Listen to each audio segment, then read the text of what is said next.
Good morning. It's Sunday, June 19th. And with everything else that's going on in this country, where everything is turning into a disaster, we now have Mother Nature getting into the act.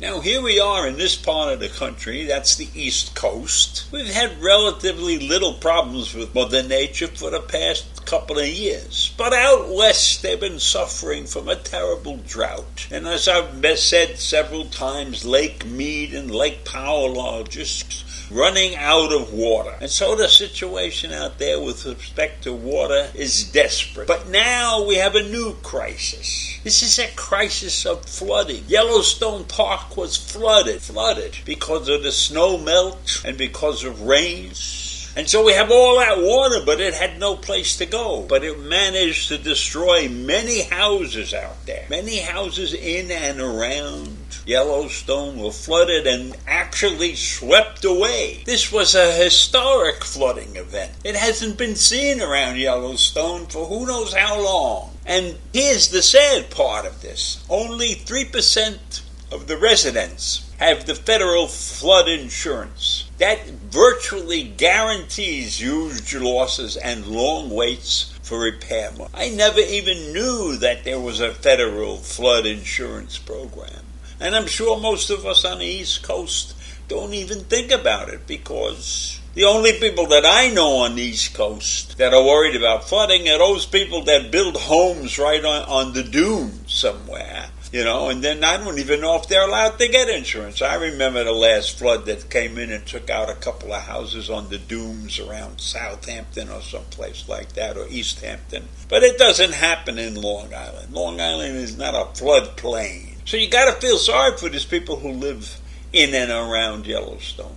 And here's the worst part of it, why this really matters. Most Americans don't buy flood insurance. Even though the climate change is making what I shall call epic catastrophes like Yellowstone disaster more likely, most people are still not spending that money for flood insurance. And now that flood insurance may become harder to get, because the Biden administration wants to, as they say in the article, dramatically scale back on the National Flood Insurance Program by excluding new homes in flood-prone areas. Well, that makes perfectly good sense to me. If you can't get flood insurance, don't build a home in that area. But I think it's a sad thing when flood insurance can be withheld from the people because of their stupidity.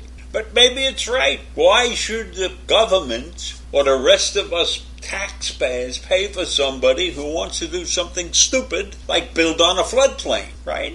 So the problem that we had out in Yellowstone, right, was the unprecedented rainfall, the snow melt, the mudslides, and that's what attacked Yellowstone. Now that may never happen again, or it may happen again in 10 years or 20 years, who knows? But why? Why should people take the risk of building a home in a floodplain? Yes, it may be a beautiful location, but it's a danger. It's a danger. Do you want to live there and spend your life building a nice home and a garden and everything, and then one day, after 20 years of hard work, it all disappears? That doesn't make any sense to me at all. And on top of that, you have the stupidity of the people. People get a little complacent about their insurance policies.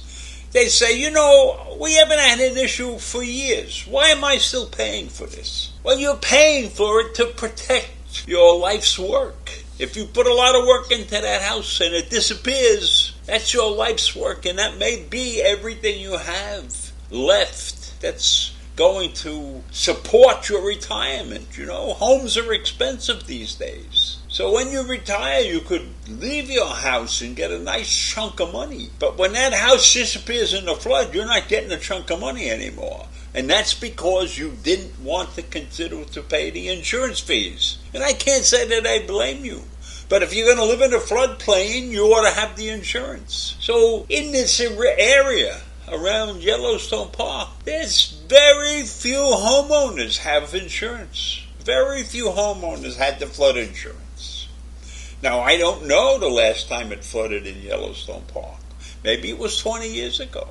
But I assure you that those people didn't sock away enough money to cover the damages of this flood. So we have a combination of stupidity that runs for a long period of time. First of all, you build in a floodplain, then you don't take the insurance, and then you get wiped out by a flood, and then you complain to the government because you have no insurance and nobody warned you, etc., etc., etc. Only 2% of the people living in Montana have flood insurance. That's where Yellowstone is located partially. And only 27% of Americans say they have flood insurance. But FEMA, who watches these things, says the number is actually less than 27%. So, are we supposed to feel sorry and bail these people out for their stupidity? And maybe they shouldn't have bought a house in the first place. Maybe they really couldn't afford a house if you had to pay for the insurance and everything.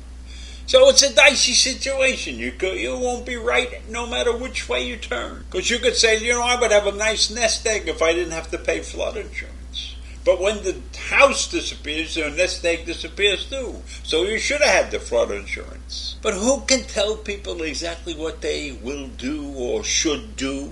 Nobody. Everybody takes care of themselves, and they don't really pay attention to what's liable to happen.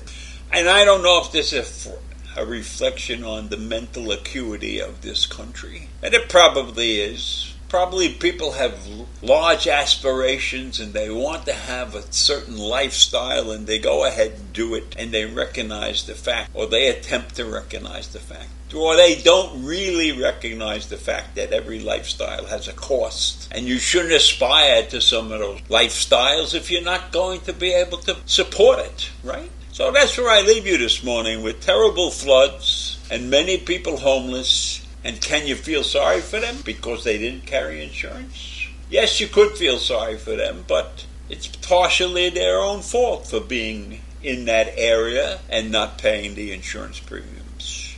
So I leave you with that this morning, and have a great day, and I'll see you tomorrow. Bye.